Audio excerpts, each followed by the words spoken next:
मुझे डमरू बना लो भोलेनाथ, मानो बात मेरी। मुझे डमरू बना लो भोलेनाथ, मान लो बात मेरी। मुझे डमरू बना लो भोलेनाथ, मान लो बात मेरी। मुझे डमरू बना लो भोलेनाथ, मान लो बात मेरी। मान लो बात मेरी, मान लो बात मेरी। मान लो बात मेरी, मान लो बात मेरी। मान लो बात मेरी, मान लो बात मेरी। मान लो बात मेरी, मान लो बात मेरी। मुझे डमरू बना लो भोलेनाथ, मान लो बात मेरी। मुझे डमरू बना लो भोलेनाथ, मान लो बात के साथ मेरी।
आएंगे मिलने राम जी, जब आएंगे मिलने राम जी। हो जब आएंगे मिलने मुरारी, जब आएंगे मिलने मुरारी। संग में होगी राधा प्यारी, संग में होगी राधा प्यारी। ओ जब आएंगे मिलने मुरारी, जब आएंगे मिलने मुरारी। संग में होगी राधा प्यारी, संग में होगी राधा प्यारी। मेरी उनसे भी होगी मुलाकात, मान लो बात मेरी। मेरी उनसे भी होगी मुलाकात, मान लो बात मेरी। मान लो बात मेरी, मान लो बात मेरी। मान लो बात मेरी, मान लो बात मेरी। मान लो बात मेरी, मान लो बात मेरी। मान लो बात मेरी, मान लो बात मेरी। मुझे डमरू बना लो भोलेनाथ, मान लो बात मेरी। मुझे डमरू बना लो भोलेनाथ, मान लो बात मेरी। जय हो जय हो।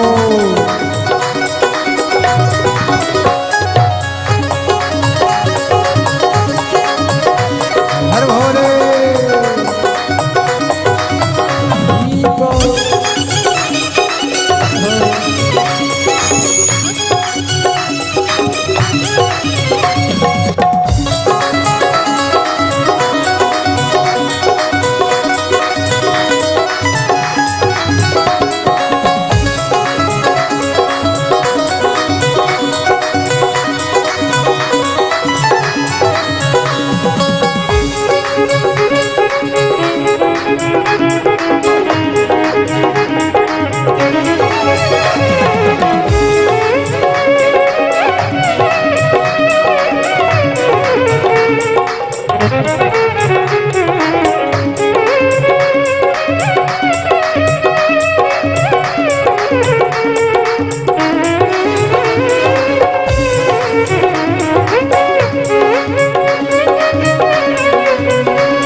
कैलाश पे जिस दिन राम जी पधारे, कैलाश पे जिन राम जी पधारे, जब आएंगे राम जी हमारे, जब आएंगे राम जी हमारे, संग में होगी सीता प्यारी, संग में होगी सीता प्यारी, मेरी उनसे भी होगी मुलाकात, मान लो बात मेरी, मेरी उनसे भी होगी मुलाकात, मान लो बात मेरी, मुझे डमरू बना लो भोलेनाथ, मान लो बात मेरी, मुझे डमरू बना लो भोलेनाथ, मान लो बात मेरी, ओ मान लो बात मेरी, मान लो बात मेरी, मान लो मेरी, मान लो बात मेरी, मान लो भोलेनाथ, मान लो बात मेरी, मुझे डमरू बना लो भोलेनाथ, मान लो बात मेरी, जय हो।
जब आएंगे मिलने मुरारी, जब आएंगे मिलने मुरारी, ओ जब आएंगे मिलने मुरारी, जब आएंगे मिलने मुरारी, संग में होगी राधा प्यारी, संग में होगी राधा प्यारी, संग में होगी राधा प्यारी, संग में होगी राधा प्यारी, मेरी उनसे भी होगी मुलाकात, मान लो बात मेरी, मेरी मुझे भी होगी मुलाकात, मान लो बात मेरी, मुझे डमरू बना लो भोलेनाथ, मान लो बात मेरी, मुझे डमरू बना लो भोलेनाथ, मान लो बात मेरी, मान लो बात मेरी, मान लो बात मेरी, मान लो बात मेरी, मान लो बात मेरी, मान लो बात मेरी, मान लो बात मेरी, मान लो बात मेरी, मान लो बात मेरी, बना लो भोलेनाथ, मान लो बात मेरी, मुझे डमरू बना लो भोलेनाथ, मान लो बात मेरी, मुझे डमरू बना लो भोलेनाथ, मान लो बात मेरी, मुझे डमरू बना लो भोलेनाथ, मान लो बात मेरी, मान लो बात मेरी, मान लो बात मेरी, मान लो बात मेरी, मान लो बात मेरी, मान लो बात मेरी, मान लो बात मेरी, हर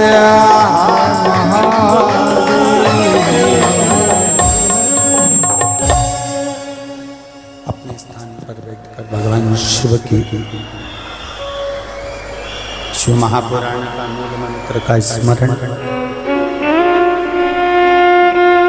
भगवान शिव से प्रार्थना कि मेरे मन के मनोरथ को, मेरे मन के भावों को आप पूर्ण करिए। सभी सब मंत्रों का स्मरण करेंगे। श्री शिवाय नमस्तुभ्यं, श्री शिवाय नमस्तुभ्यं, श्री शिवाय नमस्तुभ्यं, श्री शिवाय नमस्तुभ्यं, श्री शिवाय नमस्तुभ्यं।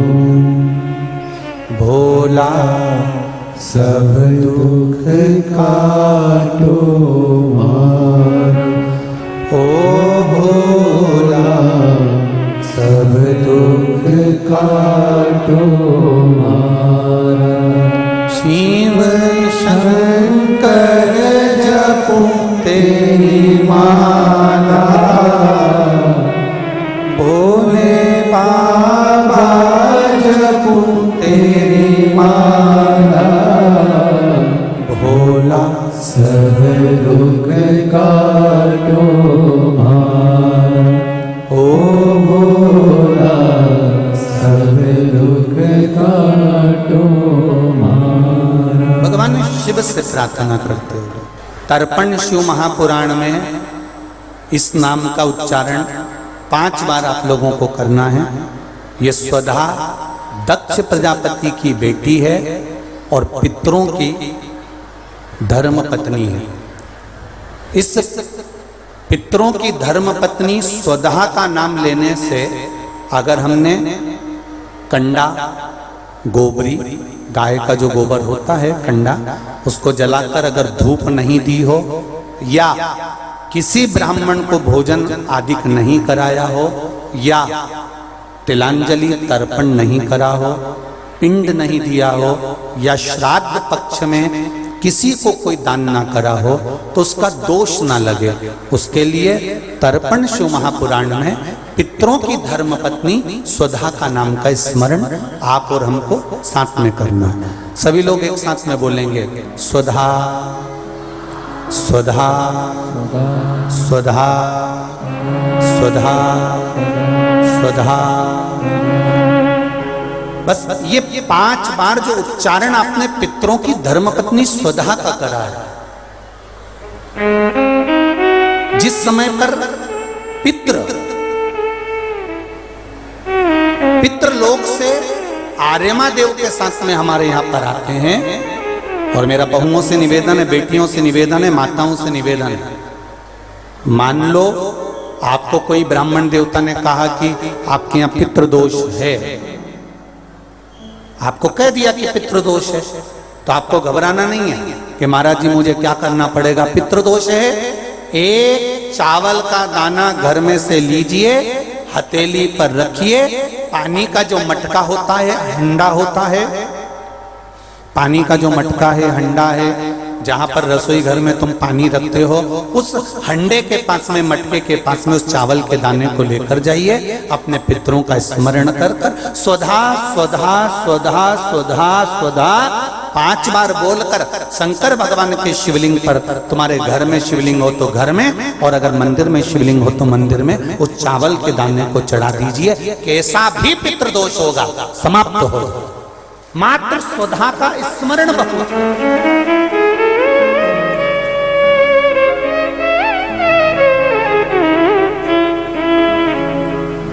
हम तो उनसे भी कहेंगे जिनका बार बार एक्सीडेंट होता हो, जो बार बार गिरते पड़ते रहते हो, बार बार एक्सीडेंट होता हो, बार बार उनको चोट लगती हो, बार बार। और उनको भी कहेंगे जिनको सर्दी की बीमारी या दमे की बीमारी या श्वास की बीमारी, उनसे भी कहेंगे कि श्राद्ध पक्ष में एक चावल के दाने का प्रयोग स्वधा नाम से अवश्य करें।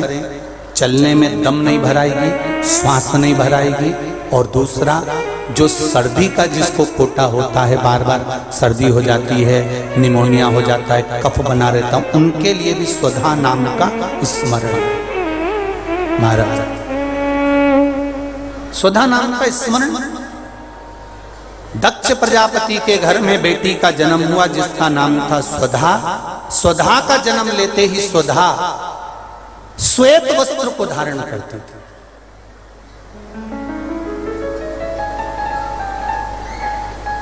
कोई वस्त्र अगर स्वधा पहन रही है तो श्वेत वस्त्र धारण कर रही है। एक दिन माता प्रसूति ने स्वधा को बुलाया। स्वधा आप इधर आओ। स्वधा आई। हाँ मां। बेटी, जब घर में इतने सारे आभूषण हैं,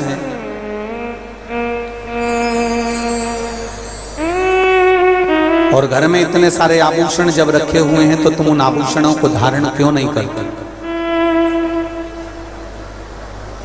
उन आभूषणों को क्यों नहीं पहनते?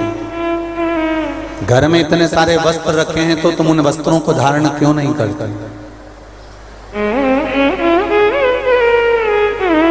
स्वधा कहती है मां, संसार सागर में जब किसी के प्राण छूट जाते हैं और प्राण छूटने के बाद वो जीवात्मा अगर अच्छी जीवात्मा है तो वो देवलोक चली जाती है। जो बुरी जीवात्मा है वो भटकती रहती है, भटकती है। मां, उन जीवात्माओं के कल्याण के लिए मैं श्वेत वस्त्र धारण करता हूं। श्वेत वस्त्र, श्वेत चावल का दाना, श्वेत दूध, श्वेत दही, श्वेत शकरखंड, श्वेत पुष्प, श्वेत जनेऊ, श्वेत वस्त्र, ये मेरे शंकर भगवान को अति प्रिय लगते हैं। उसका कारण है कि उनको पितरों को मुक्ति देना होती है, पितरों को मोक्ष देना होता है। स्वधा अपनी माता से कर रही है, मां मेरे श्वेत वस्त्र से मैं जीवों का कल्याण करूं। दक्ष प्रजापति के पास में प्रसूति ने जाकर निवेदन किया। माता प्रसूति ने कहा अपने पति से, अपने स्वामी से, स्वामी घर में बेटी बड़ी हो गई है, इसका विवाह करना चाहिए। और स्वधा का विवाह किससे करें? क्योंकि दिन भर तप मुद्रा में रहती है, दिन भर शांति से बैठकर भगवान शिव की भक्ति में डूबी रहती है। इसका विवाह किससे किया जाए? स्वधा चिंता में पड़ी है, इन जीवों का क्या होगा? दक्ष प्रजापति ने विचार करा कि मेरी बेटी का विवाह मैं अच्छी जगह कर देता हूं। बेटी अगर इन जीवों के कल्याण की बात करती है तो बेटी के लिए वर भी वो ढूंढूंगा जो जीवों का उद्धार करने वाला। बेटी पढ़ी लिखी है, उससे दुगना पढ़ा लिखा उसका लड़का होना चाहिए, वर होना चाहिए।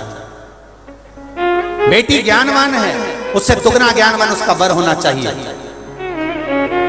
माता सीता ने 4 वर्ष की अवस्था में धनुष को उठाया था उल्टे हाथ से, तो जनक जी ने संकल्प ले लिया था कि सीता का विवाह उसी से करूंगा जो धनुष को उठाएगा, चढ़ाएगा, तोड़ देगा। राम जी ने धनुष को उठाया, चढ़ाया, तोड़ दिया तो सीता जी के मन में भाव उत्पन्न हो गया, पिताजी मेरे लिए धनुष यज्ञ क्यों रखा? तो जनक जी ने कहा कि तूने उल्टे हाथ से धनुष को उठाया था 4 वर्ष की आयु में, तो तेरा पति वो होना चाहिए जो इस धनुष को तोड़ दे। तो जाने विद्वान है बेटी तो उससे दुगना विद्वान उसका पति होना चाहिए।